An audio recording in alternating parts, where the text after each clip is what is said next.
We still do 7 NUFC Matters shows for free a week. But if you want to support the channel, there are a few ways of doing it. Hit the like button on each live broadcast or video. This helps the channel grow. Hit the subscribe button and select the all notifications options. Hit the thanks button to buy a super sticker. You can do this on the live chat too. You can also join our Patreon page or buy us a coffee at the link in all of our video descriptions below. We are also looking for sponsors. If you want our latest advertising rates and how you can get involved, then email John at nufcmatters1892@gmail.com.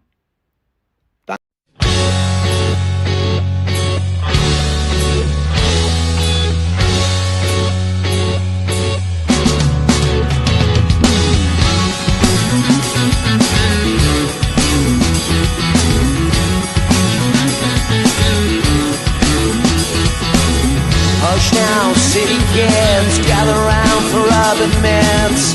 Hush now, city kids.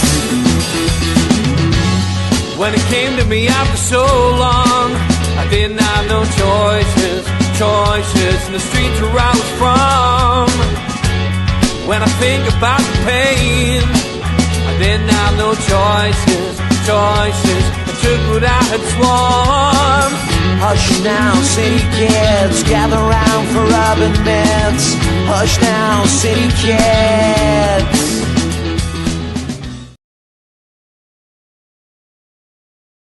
Good evening, welcome along to NUFC Matters, the fans forum, and it is transfer deadline day, just under an hour to go on the transfer deadline day, and I hope you enjoyed that intro because it will be getting changed. I've just seen the message from Martin anyway in the chat, but yeah, it's already in hand, don't worry. It's just in case he stayed, I couldn't change it tonight, so yeah, it will be changed for the next fans forum, don't worry about that. So Alexander Rizak has gone, his medical and x-rays have come back all clear.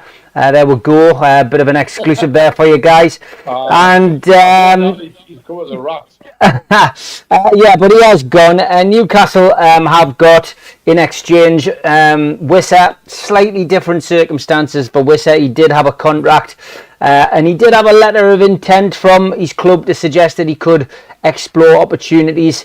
I know a lot of people are comparing the two, but the difference is Isaac didn't have anything in writing and Wissa did. And that is why I guess Brentford have had to bend on the last day, on the transfer deadline day. I will argue with people on that point. I'm afraid I do think Wissa was slightly different. However, it is surely now the situation we see is that players have the power, agents have the power. Social media is a tool now that's used to get transfers and drive transfers, and it's the fans that suffer. Simple as that. But at least we aren't run by Mike Ashley now.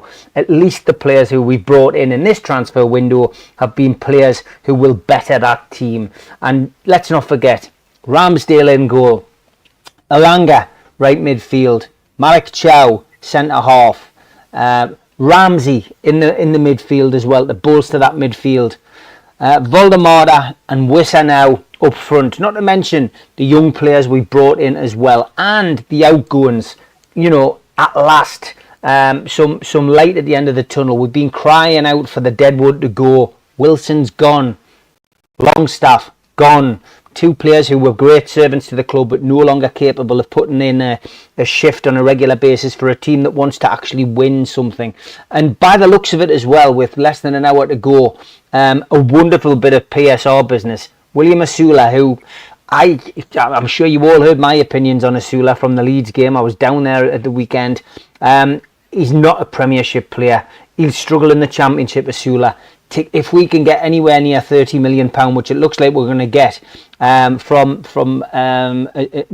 maybe one of two teams, Villa looking as if they are keen on coming in still with maybe a slight increase in money to get him. That's how desperate Villa are. But it's a steal for Newcastle if they can make money off him now. The only thing I would say about the Asula situation is because it's so late, Asula going out, I would like to have seen another one come in. That is always the concern. I don't think Eddie Howe is going to change his formation at all. But I do think that one injury and then suddenly we're down to one striker again. We're back in that familiar scenario. But Asula, as far as I'm concerned, was never going to be a striker. Not in a million years. And that display against Leeds told me all I needed to know. He got a chance from the off, and that's it. But that's my views on the transfer deadline day and the transfer window as a whole. Let's find out what the lads think. George, we've asked over the last couple of weeks, are you happy? Is it a good one? How are you feeling? The elephant in the room has now departed. He's been pushed through the door. We've got a good market price for him as well. When you look at the actual deal itself, you're probably not far off 150 million. You're certainly over 140 million with the deal that we've done, because he obviously hasn't got the loyalty payments. Liverpool have had to pay that. Newcastle, of course, we'll be looking at the PSR all the time. But that's a great deal. We got him out. We managed to get Wissa in, which is great. Voldemort, of course, a rising star. But overall, how are you feeling now about the transfer window as it's getting ready to slam shut? Well, overall, a good window, Steve, as far as I'm concerned. If we'd gone around us all and said at the beginning of the season, what do you want? We were all saying goalkeeper, centre back, right midfield, etc. And they've all come in. So, and it's great to see people going in the opposite direction as well. Agreed completely with what you said about Asula. I was hoping that if he got a good start, that he would show something. He was absolutely out of his depth, completely out of his depth, which I found very sad. So if somebody's prepared to give us money for him, then goodbye, goodbye. The club has got within 4 million, in my opinion, of the 150 that they said they wanted for Isak. So that's not a bad deal either. The other side of it is looking at him personally. He's so unfit now. The Swedish manager, John Dahl Thomason, who used to be our striker, doesn't think he'd last 45 minutes. That's how unfit he is. Now, what sort of professional sits at home twiddling his fingers and letting himself get unfit because he's gone on strike? That says an awful lot about him as an individual, which surprises and disappoints me. But goodbye, goodbye to good riddance to good to rubbish, as far as I'm concerned. So, and the others, well, there are elements of the Wissa deal that make me hesitate a little. But you're absolutely right, Steve. You can't compare apples and pears. He did have things in writing which Isak didn't have, so he's coming in. But I just look forward to see how he lines up with the others. And in terms of the one going out and not another coming in, I would fingers crossed hope that Eddie has somebody in the younger echelon who he might be trying to push on. So we might get a surprise for that. Although if the window's not shut, we might get a surprise anyway. So overall, a good window, considering that how people were panicking and all the rest of it, and the little we've seen of Ramsey and Thiaw when they came on, looked like goodbyes. In fact, Ramsey, I think will surprise people. I've got a feeling that there's a few goals in there with him, and that was good to see. Good to see how he played. And centre back is cool as cucumber. Although I'm going to talk about Leeds in a minute.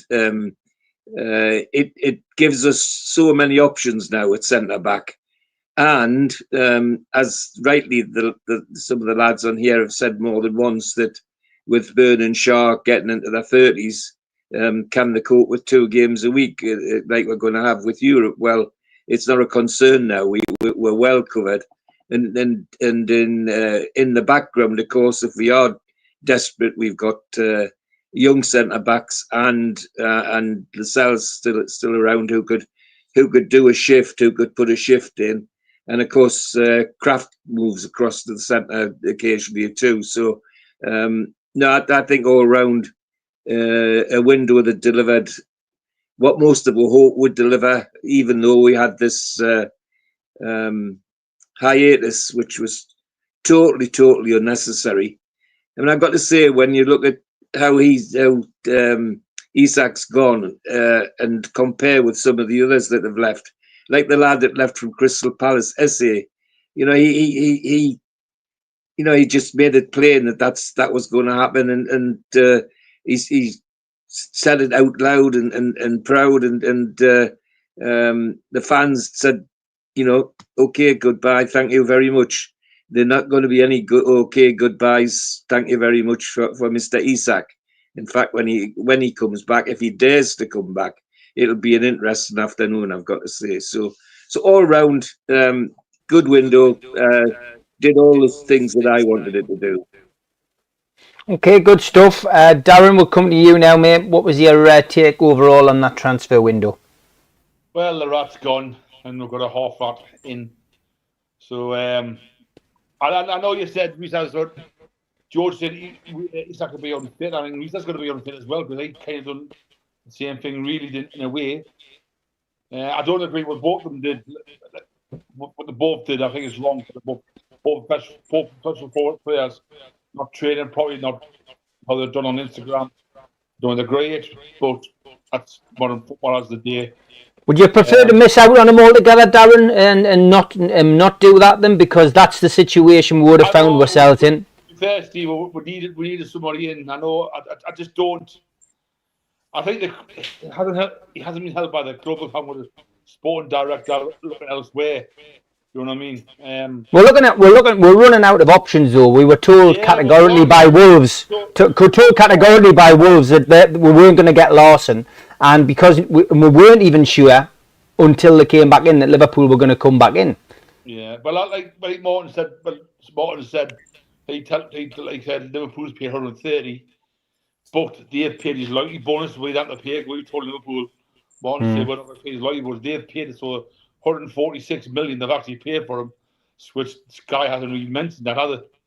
So, so the truth's not out. Sky not telling the people the truth. They paid 146 million pound. They've paid the loyalty bonus because Newcastle wouldn't pay it. The reason situation, yes, he's done wrong, but he's in. He just got to hope he doesn't. Well, he's got to look down now and get fit in 2 weeks' time and against Wolves and get off and running. But overall, I think it's been a decent transfer window. We could have done with I think we took players short, midfielder and another striker. With Azula going, that's good business. When you calculate, I can't agree with you, Steve. Azula's he's not good enough. He's had his chance. I watched him on Saturday very closely. He offers nothing. He'd be lucky he's a championship player. So Germany might do him worldly good to learn to play football again. And his best mate's gone Isak, so he's not going to like it. So overall, we've done some money coming in. We've got good money coming in. So you sold the second half, Lloyd Kelly for 20, Longstaff for 15, 20. Sula's going for 30. So we've got in Isak 130 million pounds. So our PSR will be looking good, won't it? You know what I mean? So at least in January, we'll be able to spend money, hopefully, and get them players we need in. That's what I think, Steve. Okay, mate. Barry? I'm just glad it's all over. I'm sick to death of the Isak story. I mean, it's driven so many bad things towards the club, and obviously the fans have suffered and everything else. I wish the shit had gone bloody weeks ago. You know what I mean? So we could move on without him. And I did want to go anywhere other than the Scousers. I would accept it a lot less money if he'd buggered off somewhere else. But we couldn't know because they started all of it. No, but yeah, but I mean, had somebody else come in, I was one of the ones, Darren, who thought I would give him out on loan.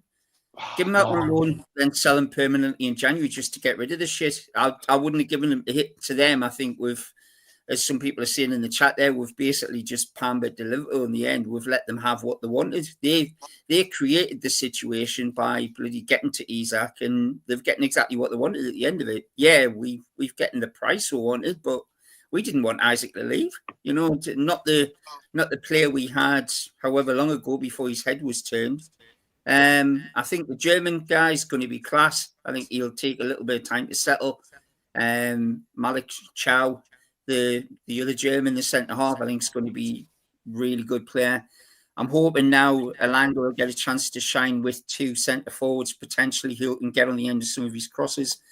And I mean, it has been, looking at it without all the Isaac crap that's gone on, it's been a really good transfer window. I'm a little bit thinking about Wissa. I don't think he's worth anywhere near what we've had to pay for him. I think we've been well and truly stung for him, but I can see why we've done it. I agree with Steve. I think we're running out of options. I'm a little bit frustrated that we've managed to bring in this German guy from totally out the blue, as we've discussed on here with George over and over again, that Newcastle bring these players who nobody's heard of and just appear. Why couldn't we've done that with more than one? You know, why did Wissa have to be the option? He's 29-year-old and he's cost us an absolute fortune. Could we not have done two from abroad? Would it have made that much difference? But hopefully Wissa will get us 10, 15 goals this season and he'll prove us wrong. I'm a little bit frustrated with his age, Steve, and how much we've had to pay for him. But other than that, I think now that the transfer window is going to close, I mean, there's all sorts of rumours that we're still going to try and, apparently we've tried to get another defender, a Dutch defender in from Fenerbahce, and we've been after that Victor. I can't pronounce his surname. It looks like Boniface, but I don't think it's pronounced like that. Kev, Boniface. Boniface. There you go. It looks like Boniface, but they were desperate to get rid of him on loan. So I would love it if he came in. I think he would give us three really good options up front. But you know, still got 41 minutes to go. As a Newcastle fan, anything could happen in the next 40 minutes. People have been asking about your list. You stopped it, Barry, because you were sick of the transfer window, didn't you? Unfortunately, I just got so fed up with it all. It was, I mean, I stopped it at the wrong time, probably as we were getting nowhere. And then suddenly, but I did have a look back, and the German guy I couldn't see on the list at all, Steve. So yeah, but he would have been on it. He would have been on early doors. He would have been, right. And some people say that he was on. So. Yeah, right. Sanusi's gone on loan to League One side Leyton Orient as well. So League One side Lorient, sorry, not Leyton Orient. He's that's another one who's gone out to get a bit of experience. Still no news on Asul. I'll keep you up to date with that if anything happens over the course of the show. Pablo, happy with the window? I'll unmute you, mate. You were muted. You were muted while I was sorting the sound out. Sorry. Are we good? Yeah, you're good to go. Yeah, the window. Yes, happy. Very happy is if we'd gone out and bought some world superstars, you know, that were kind of real kind of globe-trotting superstars. As a whole, the window, for me, we've done exactly the business that we needed to do. The players we brought in they fit the model well. You know, they're of a good age. That there will be a resale value if they don't work out.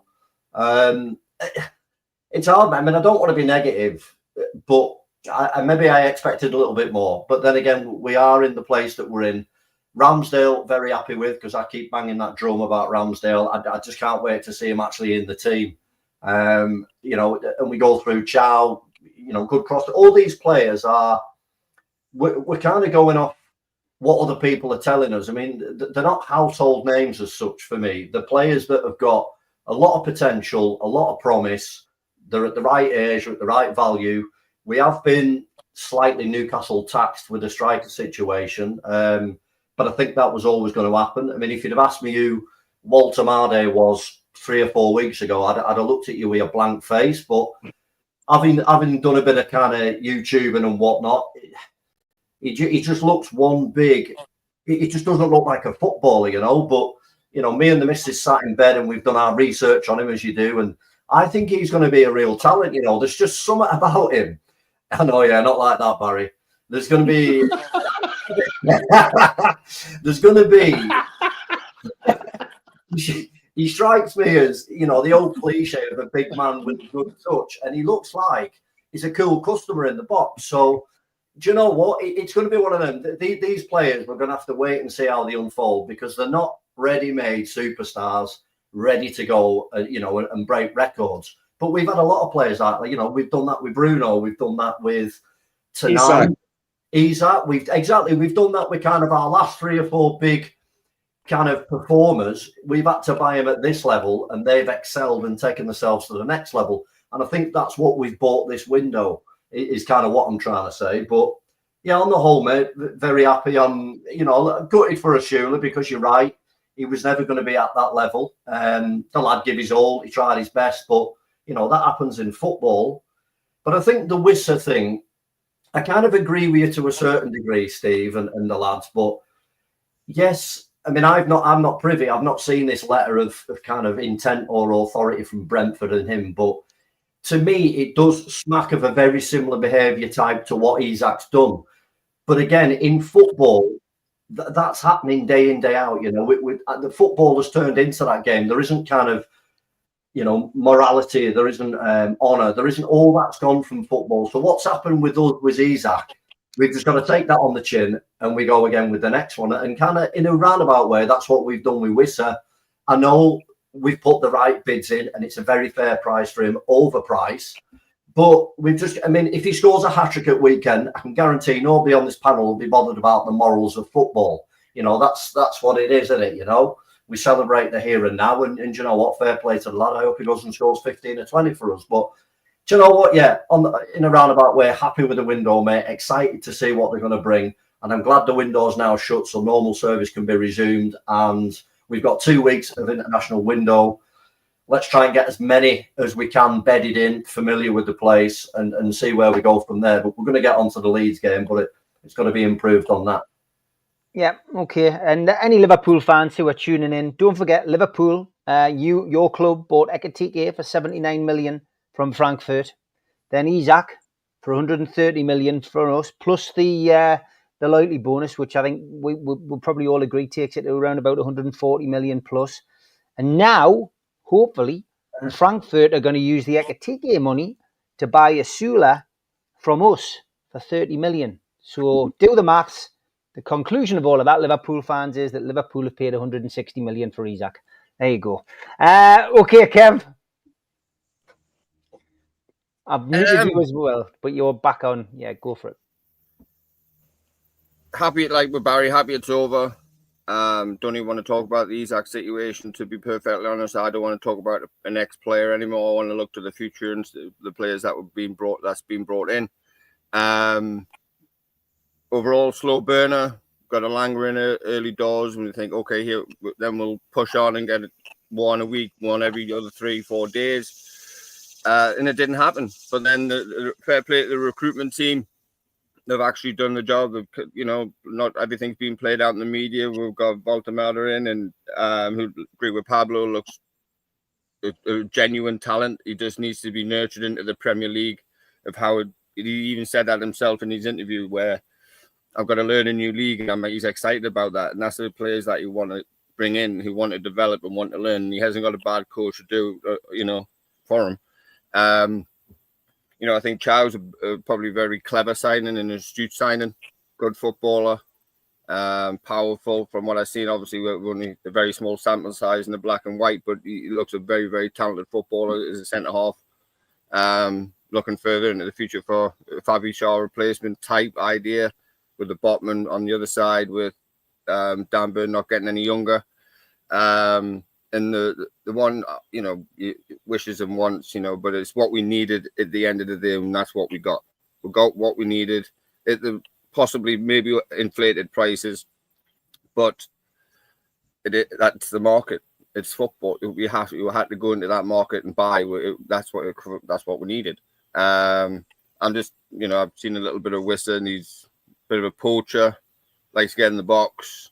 First contact, to call him from what it was called at Brentford. That's what you do a lot. It's first contact in the box, get there in and around the 6-yard box, penalty spot. Excuse me. So, regardless of his age, I don't care how old you are. If you run around and work hard and put the ball in the back of the net, you could be 45 and still play. I don't care how old you are. If you pull that black and white shirt on, you have a job to do. And if the reporter too is going to take the 9, so there's a bit of pressure for him. Again, that's all he can do with Voltemera is put the ball in the back of the net. Jacob Ramsey work hard in the midfield.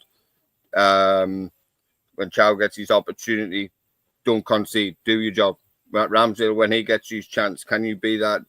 Can you take the number 1 spot from Nick Pope and create that competition?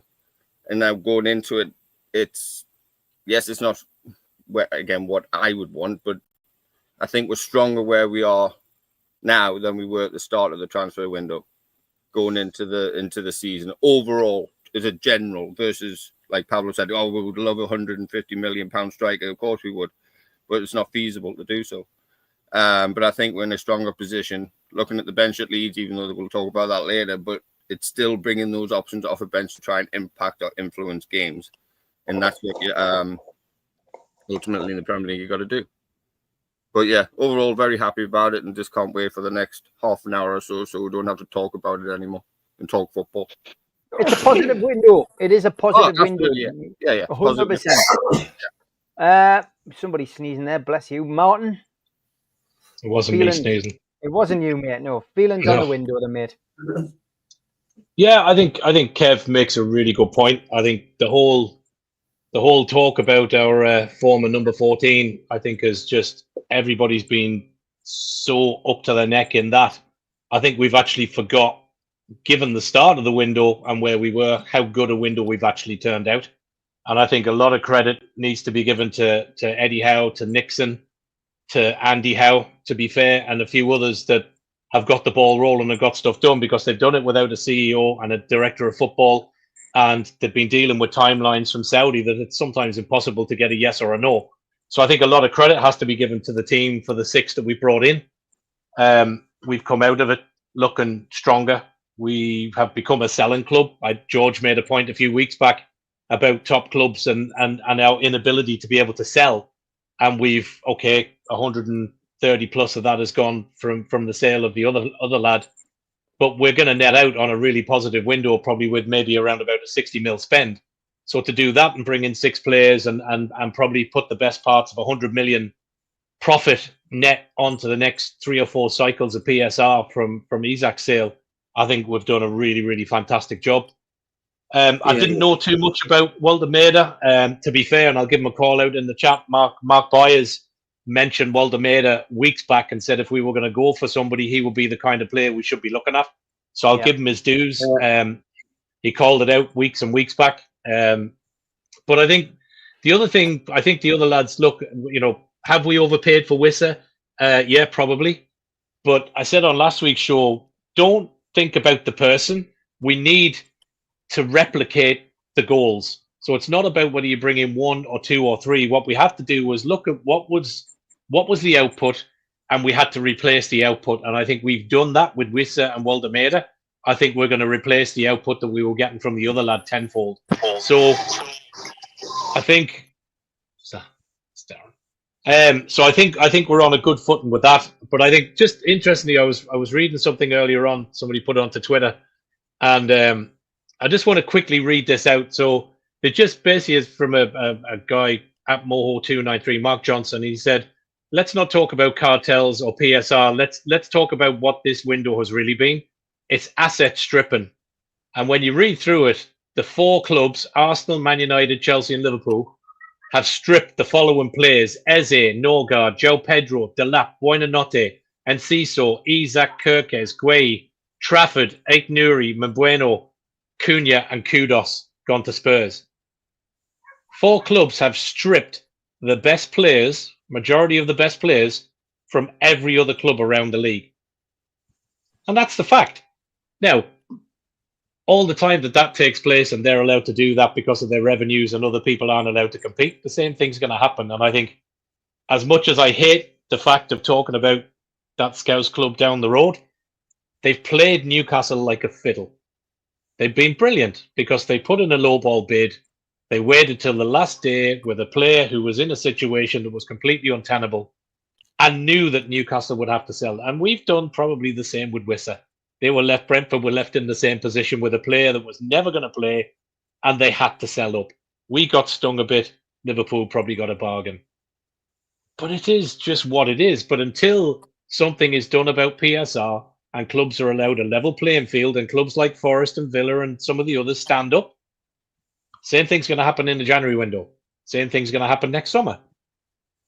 Unless we hold firm. But overall, I think it's been a really good window. Looking forward to the 2-week break being over. My only concern is what do we do for a bit of strike force with the AFCON, because we will lose Wissa. If the DR Congo do well, we will lose Wissa for a good few games over the December period. So I would be slightly worried about that. But yeah, other than that, I think it's been good. Okay, good stuff. Good opinions. Jeffrey, over to you. Oh, I've muted you, Jeff, which isn't a bad thing, Darren says, but I'll unmute you so we can hear you. All right, okay. Good evening. Swedes, yeah. Giant. We have a long tradition of giant vegetables in this part of the world, but they always turn out to be soft and mushy and, rather tasteless, and they're fed on muck, to be honest. And he should do well down in that sea of red and canals full of rodents and all that stuff down there. Yuck. Right, $160 million pounds, sorry, because these guys have got an awful lot of currency to wash, and it'll go some way to helping them. Right, yes, and of course you've got to remember it's his agent's the problem. He's not registered. He's an ex-Bundesreich player or something like that. Anyway, I'm quite happy with our transfers. I think Ramsbottom looks like an excellent goalie. I thought Ramsey played very well. I'm glad we're going to resolve the Osula thing, because dyslexic like me get very confused by all of this. Voldemort sounds a very intriguing player. And Malik Chow with the TH. How the hell do you get that pronunciation? Dyslexic, I'm going to give up. It really is difficult. And not if you I haven't seen him, but the idea of having tall people is a very good idea, because we've already got some tall people. We should collect them. I think it's probably excellent value per meter, as a transfer thing. Hello, somebody's heard me talking. Rexicles, stop it. Thanks, Jeff. I'll shut up now. No, thanks, Jeff. Very good. You did as well. Yeah. He's not a clown. He's very intelligent, Jeff. And he adds a bit of comedy to the show, Tyne. That's who he is. There you go, Jeff. I'll stick up for you, lad. Don't worry. Yeah. Okay. We're going to have a quick ad break. Give you a chance to top up your drinks, lads, as we get into the Leeds game. It's going to be difficult, that one, but here's the ads. A big thanks to all our sponsors, Skips and Bins. You can find them at their website, skipsandbins.com. Contact them at www.skipsandbins.com/contact. Say hello to low-cost waste disposal with pay-as-you-go and contract waste management. A big thanks to Mr. Vicky's Sauces, handmade in Cumbria. You can find them at their website, mrvickies.co.uk. Email info@mrvickies.co.uk or telephone 01768 210 102. Thanks to our fanzine sponsor, United Group Travel. There are no strangers on our tours, just friends you haven't met yet. 2 crew driver and courier, local family company, 3-star plus quality hotels and no interchanges. Hot and cold snacks and drinks available on the coach, all excursions included. Their website, unitedgrouptravel.com. Email beverly.ugtl@gmail.com. Telephone 01670 632 460 or 0791 666 4174. Just £30 per person deposit. Thanks to Media Arts for all the help with the technical side of things. And if you like listening to us as a podcast, you can go to Sports Social Podcast Network or to iTunes, Spotify, or other podcast providers. If you want to support the show, then hit the subscribe button. It's free. We do 7 shows a week. Hit the little thumb up under the video, which is the like button, or click share to share to your social media. You can also join the channel on YouTube by hitting the join button for as little as $1.99 a month. If you want to become an NUFC Matters member, you can go to nufcmatterspodcast.co.uk. It's a £25 one-off fee. You get your pen, you get your badge, a key ring, you get your beer mat and your fridge magnet and your membership card, nufcmatterspodcast.co.uk for that. And we have an event early next year, 13th of February 2026, an evening with Beardsley, Waddle and Gascoigne takes place at the Tyne Theatre and Opera House. To buy your tickets for that event, go to the box office 0191 243 1171 or Tyne Theatre and Opera House.uk.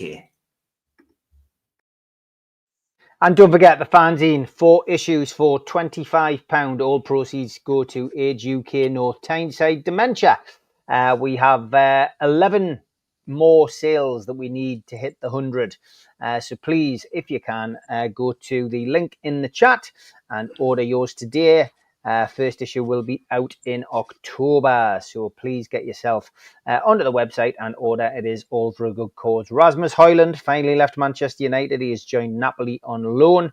20 minutes of the window left to go. Anything else happens at Newcastle, we'll let you know. So, George, we'll come to you now and have a chat with you about the Leeds game. I was down there. It was a dour game, ball draw. But it was a point on the road without a centre forward. I'm trying to take some positives. I thought Nick Pope played well. I thought Asula was awful. The supply line from Alanga and Barnes, had we had a centre forward, probably wouldn't have reached them. And my corners and set pieces were abysmal. We never beat the first man once.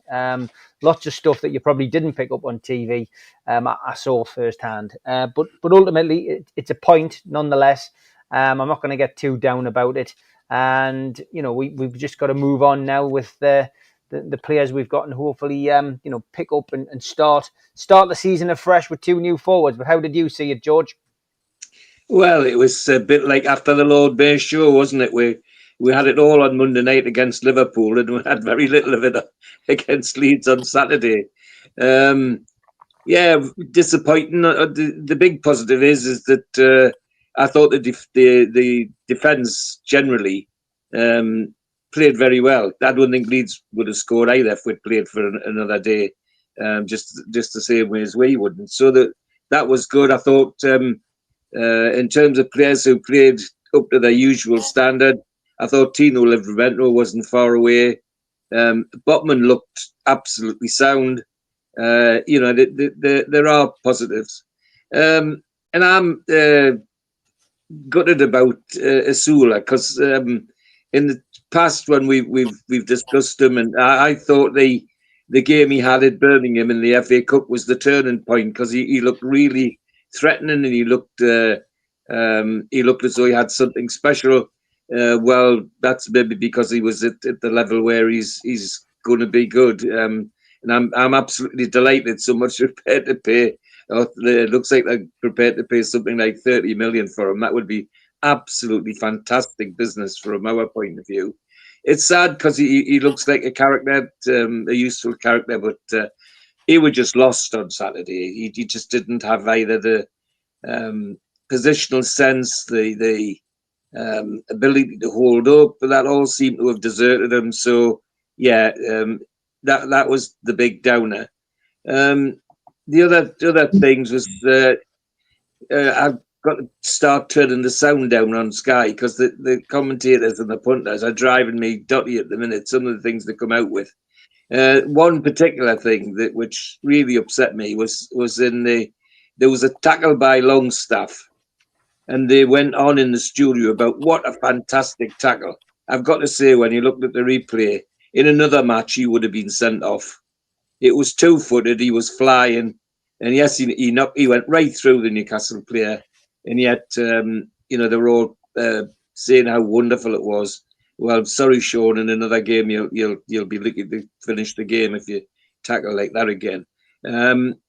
the other down thing is because that we should have had the skill in the team that was sent out to beat that Leeds team. There's no question about that. But it didn't happen, and I'm sure Eddie Howe's working on that as we speak, as I say. Obviously, the conditions were atrocious as well, but that's the same for both teams. And if I was going to finish with something else which concerned me, and I think you mentioned it when last time we spoke, Steve, was I was disappointed, concerned, not disappointed, concerned at how unhappy our squad looked when they came round and applauded the supporters. There was very few smiles in that group of players, which did bother me a little bit, and won't ever know what that was about. But as you know, I like to look at the body language when they're coming off the coach and all that sort of thing. Well, I didn't enjoy that body language at the end of the match. It was a bit off. And as to the fans' reaction to our Swedish compatriot, well, what did they expect? What did they expect? You know, this guy's really rubbed our noses in it, having taken all the adulation and all the rest of it. So, but it, you know, we that's a game we can reflect on giving points to. I'm afraid, but the positives are at the back. We looked absolutely superb, and go take it from there. The other thing is people have mentioned Ramsdale a lot. Well, I was glad when Ramsdale came, because he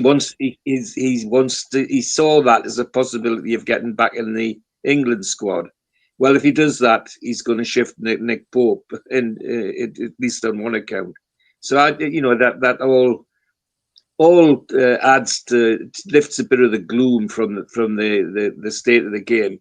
It really was a ball draw. You're absolutely right, Steve. It was, but hey ho, point on the road. Win at home in the end in European League next year. So let's keep it going and see what we get out of both. Okay, Darren, what was your thoughts on the game? George told about the body language after the game. I think the body language, George, played shit. I mean, we were awful, and the players knew they were rubbish. So that's why they you can't expect them to smile when they play like that. It was more than that. I'll inform them that if they were smiling when they played that rubbish, there's something wrong with them. So that's what I think. Like Steve, he hit it on the head. The corners, Tonali couldn't be the first man. While you're on a set piece out of corner, you can tell the coach, beat the fucking first man. It's my biggest pet hate.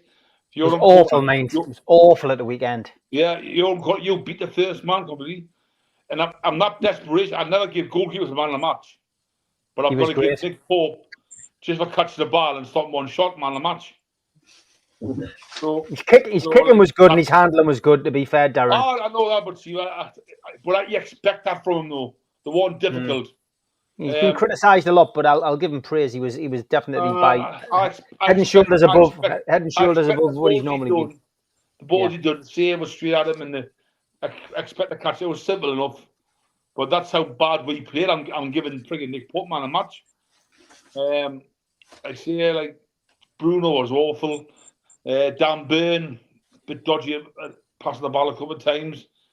I think the back four played well, Darren, and I think the best attacking player on the pitch, sadly, was your best pal, Jacob Murphy. Had 2 shots on goal. That's hang on. He would be the one to get at me.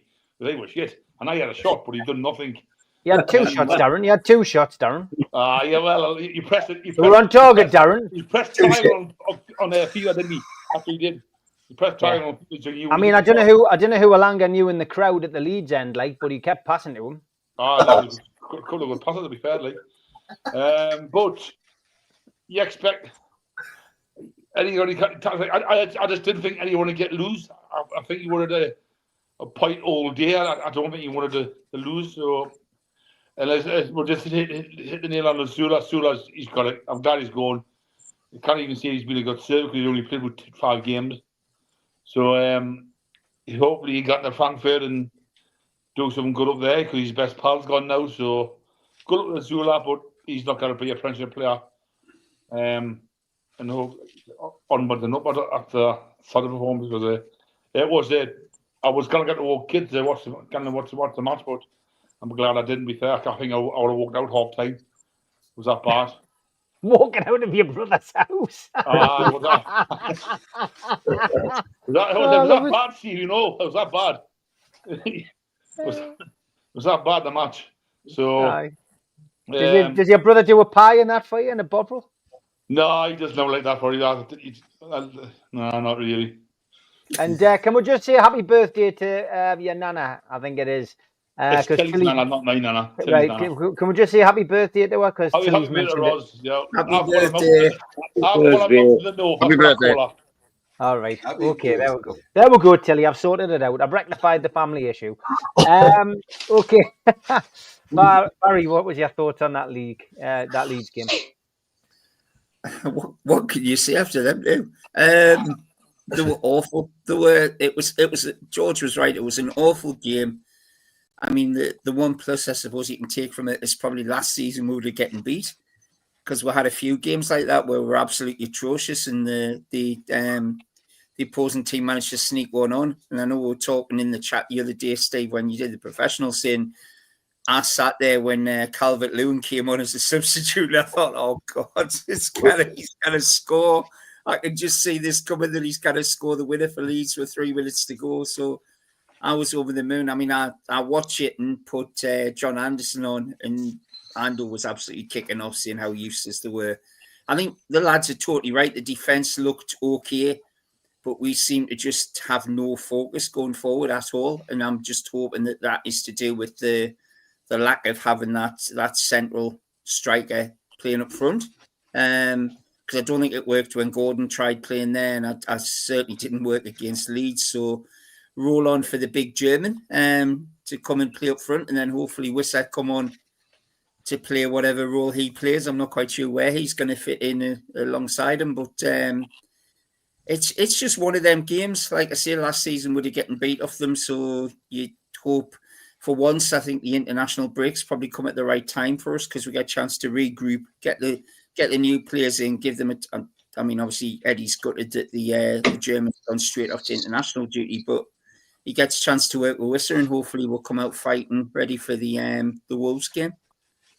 Yeah, and it looks like Wissa is going to take the number 9 top as well. I mean, I think somebody already mentioned it tonight, but that's an extra burden on Wissa's shoulders. But he scored 19 goals last season, not one penalty amongst them. So let's hope we can get him off to a flying start in the next game. Pablo, the Leeds game, what was your take on that? Jesus Christ. It's one of the nights you wish there'd been a power cut so you didn't have to watch it. No, it's just one of them. It was a very bad day at the office, like everyone said. I think from what we watched on Monday night, it was almost like sunshine and rain, wasn't it? You know, you were kind of expecting that same level of, I don't know, endeavour, cohesion, fight, and it was just the complete and utter opposite. I think we probably struggled to retain a ball for more than 3 or 4 passes. And as you rightly said, Alanga definitely did know someone in that crowd. I think, do you know what? I think credit's got to be given to Leeds, though, as well. I mean, Leeds, and I was saying it to my family, Leeds looked like they did to us what we did to Liverpool. You know, they were hunting in packs, they were game. The crowd, for me, I mean, you'll know you were there, Steve, but the crowd on TV certainly seemed bang up for it. You know, they were carrying their players over the line. So I think credit's got to go to Leeds. You're right. You know, there's been many games in the past where we would have probably lost 1-0 there and come away with our tails between our legs.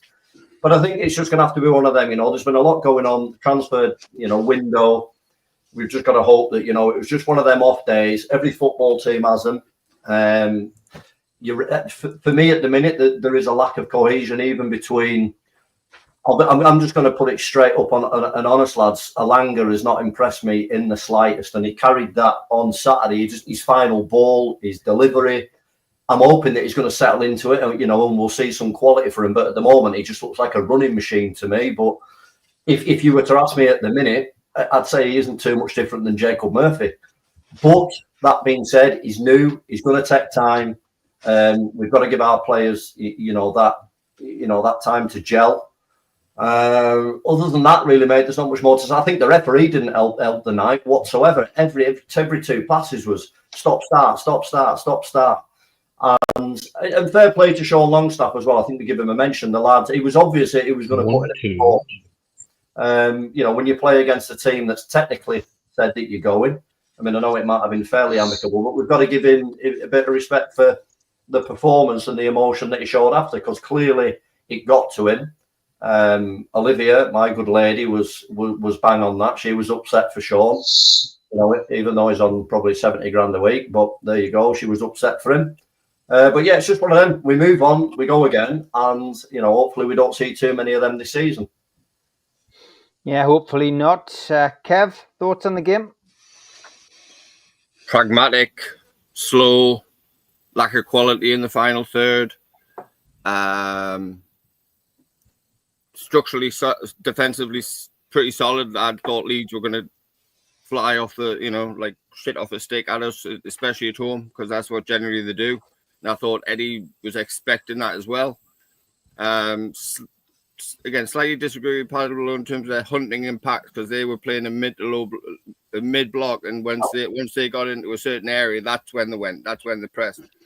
But I thought initially in the early part of the game, we broke their lines and we played through them quite easily. But again, it's that top end where the quality is very much lacking, and that's the business end of the pitch. To be honest, I thought like you, Steve, you said right at the top of the question, delivery was poor. Hitting the first man, agreeing with Darren, hitting the first man drives me up the wall.